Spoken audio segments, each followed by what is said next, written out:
अध्याय 1 और जल और जंगल का क्वेश्चन आंसर हल करेंगे आप लोग। देखिए इस वीडियो में लगे रहिए।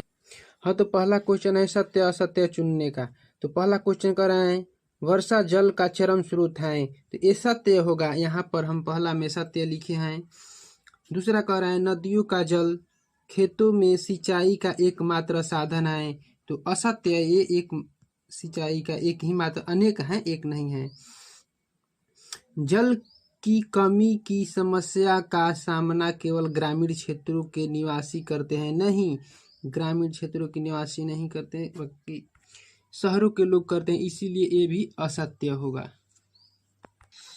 दूसरे का क्वेश्चन कह रहा है, दूसरे का कह भौम जल प्राप्त करने के लिए किस किस क्या तथा क्या का उपयोग होता है, तो आंसर हो जाएगा ट्यूबवेल।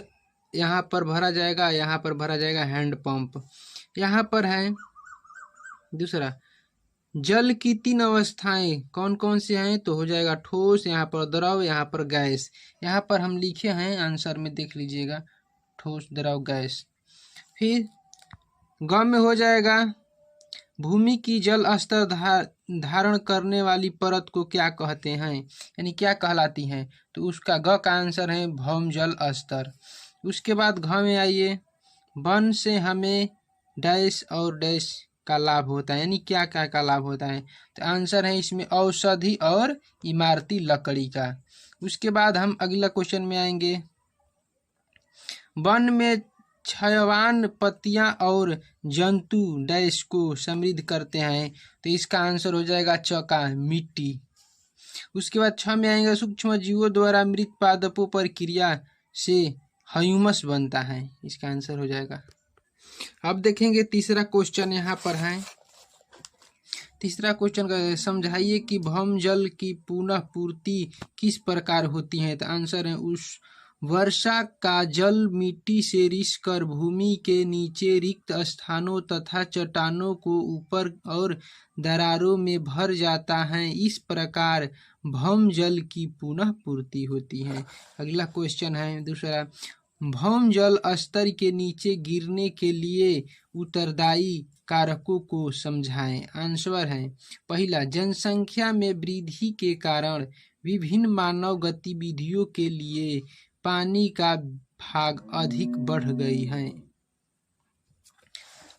दूसरा में है वनों की कटाई के वन आवरण के बड़े हिस्से, यानी बड़े होगा, बड़े हिस्से को नष्ट कर दिया है, इससे भूजल को प्राप्त करने की प्राकृतिक प्रक्रिया को विचलित कर दिया है। तीसरा है औद्योगिकीकरण और कृषि गतिविधियों में पानी की मांग बढ़ गई है। 5वां का क्वेश्चन है कम से कम जल का उपयोग करते हुए बगीचे लगाने तथा रख रखाव के लिए क्या कदम उठाएंगे, तो यहाँ पर आंसर है बगीचे के पानी के उपयोग के लिए पहला कदम है ड्रिप बूंद सिंचाई का इस्तेमाल करेंगे, इसके इस्तेमाल से कम पानी बर्बाद होगा। दूसरा ऑप्शन है इसी प्रकार नलकूपों के जल को पाइप द्वारा बगीचे में ले जाकर उपयोग करेंगे, जिससे जल की खपत कम होगी। छठवां आंसर है ऐसे 7 उत्पादों के नाम बताएं जो हम वनों से प्राप्त करते हैं। यहाँ पर है आंसर औषधीय उत्पादन, ईंधन, लकड़ी, इमारती लकड़ी, मसाले, अनिवार्य तेल, गोंद, चारा, बांस, फल, रेशा आदि हैं। तो 7वां क्वेश्चन पढ़ते हैं, वनों में कुछ भी व्यर्थ नहीं होता, क्यों, समझाइए। तो आंसर है वन कई प्रकार के जीव जंतुओं के आवास हैं, वन में अनेक खाद्य श्रृंखलाएं पाई जाती हैं, सभी में परस्पर संबंध होता है एवं एक दूसरे पर आश्रित होते हैं। वनों में भरे हुए गलती हो गया मरे हुए जीव जंतु भी सूक्ष्म जीव के द्वारा अपघटित होकर ह्यूमस, वे सूक्ष्म जीव जो मृत पौधों और जानवरों के शरीर को सड़ाकर ह्यूमस बनाने में सहायक होते हैं, अपघटक कहलाते हैं। अपघटक मिट्टी में आवश्यक पोषक संतुलन को बनाए रखने में मदद करता है।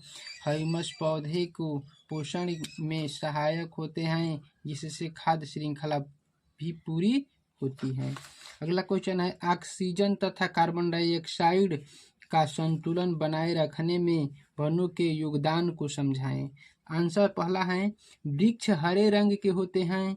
हरे पौधे प्रकाश संश्लेषण के दौरान कार्बन डाइऑक्साइड CO2 का उपयोग करते हैं और इस प्रक्रिया में ऑक्सीजन O2 छोड़ते हैं, जो जंतुओं के द्वारा उपयोग की जाती हैं। दूसरा है, श्वसन के दौरान पशु ऑक्सीजन लेते हैं और कार्बन डाइऑक्साइड छोड़ते हैं। इस तरह वायुमंडल में O2 और CO2 का संतुलन बना रहता है।